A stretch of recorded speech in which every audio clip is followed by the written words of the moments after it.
J'ai préparé également un exercice, un type d'exercice que j'aime beaucoup, qui est un exercice classique de sup, MPSI aussi. J'ai eu ça à mon oral de mine, donc c'est vraiment des exos classiques depuis des années. Ça tombe souvent, il faut savoir les faire. Ça peut tomber quand on parle, je pense pas que j'aurai le temps aujourd'hui, mais on pourrait faire une question 3 bonus qui va plutôt tomber dans des oraux type ENS. Enfin, ENS Lyon, un truc comme ça. Mais il y a des trucs assez intéressants. C'est une suite récurrente, donc définie par récurrence. Hop, suite récurrente. On vous la donne comme ça. Et au début, on vous dit en général, je vous le fais en version... je fais toujours la version le plus orale de concours possible. Hein. Je vais pas mettre des tonnes d'indices et de A, B, C, D. Étudiez ce truc-là.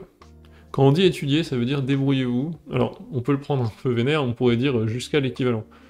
L'équivalent que j'ai défini au-dessus. Petit 2, je vous montrerai comment trouver un équivalent. C'était compliqué de le faire à partir de rien, normalement on vous dira, voici la méthode. Je pourrais aller plus loin et vous montrer la méthode générique pour essayer de trouver un équivalent, sans que la question 2 existe. Mais là c'est un truc plus pour les SP. Donc on va essayer de faire ça. Étudier ça. Donc quand on vous dit étudier ça, premier truc c'est vraiment...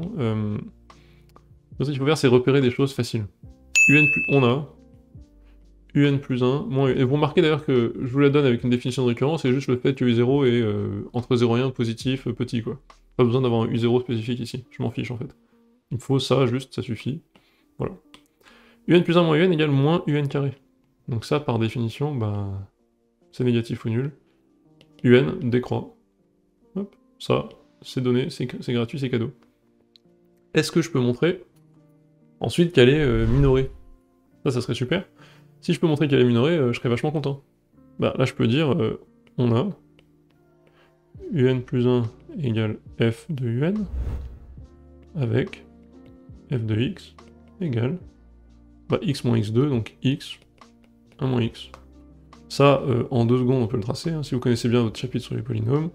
Entre 0 et 1 en plus, c'est encore plus intéressant.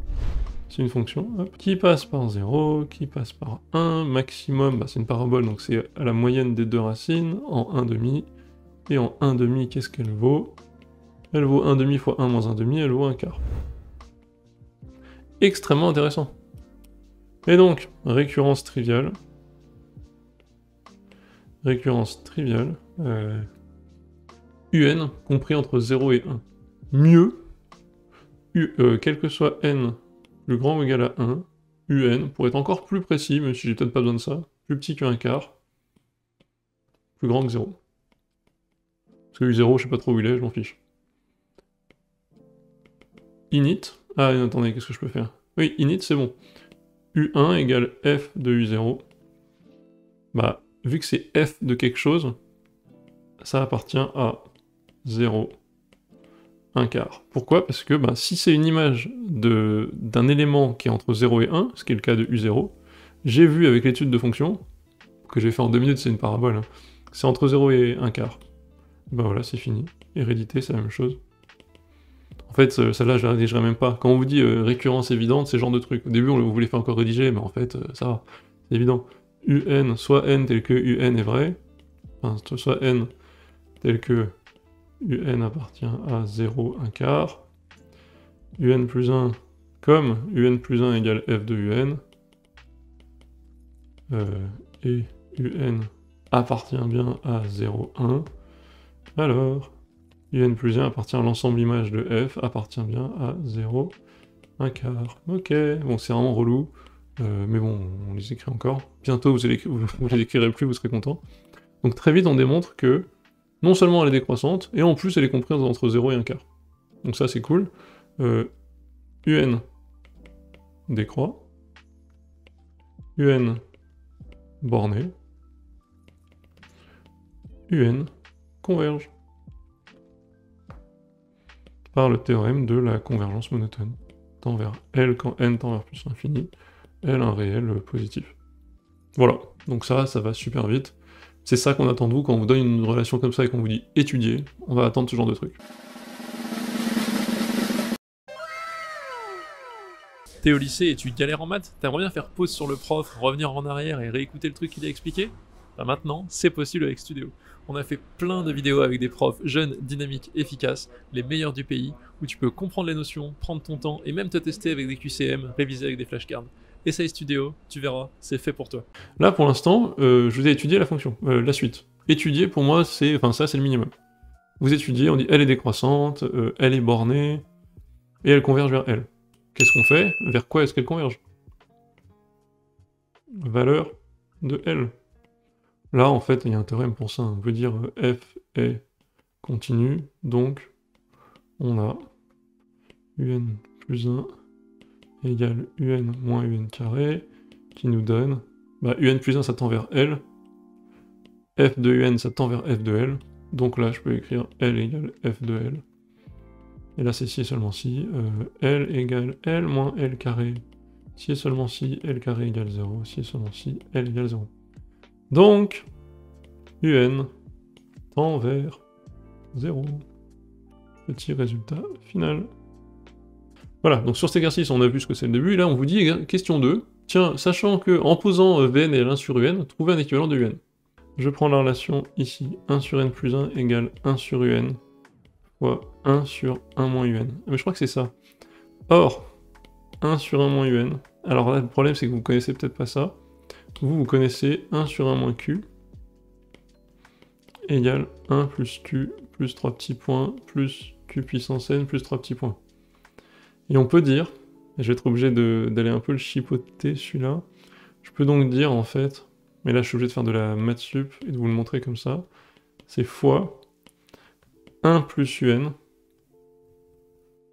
plus, c'est 1 plus un plus un petit taux, un reste, un truc dont on s'en fout. Donc l'idée c'est plus un truc qui est plus petit que un, donc c'est du un carré, mais vu que un tend vers 0, c'est un truc qui est négligeable. Donc négligeable devant un, on écrit ça comme ça. Et je pense que ça peut nous aider, parce que j'ai 1 sur un plus 1 moins 1 sur un égale 1 plus petit taux de un. Mais voilà, c'est ça. Je suis désolé, j'ai un peu galéré. Mais quand on a ça, on peut s'en sortir, parce qu'on peut dire ensuite, si je fais un télescopage, je fais une somme de chaque côté, k égale 1 à n de 1 sur uk plus 1 moins 1 sur uk, égale la somme de 1 à n d1 plus un truc qui va être négligeable aussi, bon là faudra me faire confiance, et en fait c'était ça le truc. Je vous ai pris un exo classique de sup, et je suis pas sûr de pouvoir le faire autrement qu'en appliquant cette méthode de sup, donc je suis désolé pour ça tout le monde, cette méthode de sup qui vient de là, qui dit que quand Q est petit, cette somme infinie là, j'arrive pas à faire un rectangle, cette somme infinie, je peux à peu près l'approximer. Dis donc, décidément. Ça c'est un truc d'approximation que vous allez voir en maths et en physique. Oups. Ah, c'était agréable. Donc ça, en fait, l'idée en maths, c'est qu'on peut dire que c'est égal à 1 plus Q2. On peut s'arrêter un peu comme on veut, mais c'est 1 plus Q, par exemple, plus des trucs négligeables devant Q. C'est négligeable devant Q parce que Q comprend entre 0 et 1. Donc en fait, quand j'utilise ce truc-là, ici, je me retrouve avec du 1 sur n plus 1. Le but, c'est de faire apparaître le 1 qui est là. Et là, je peux faire un télescopage qu'on a déjà vu dans les lives précédents. Donc ça mélange un peu tout. C'est l'exercice typique de sup, où vous faites l'approximation, puis vous faites un télescopage et que vous le reconnaissez. Et là, ça vous donne exactement ce qu'il faut.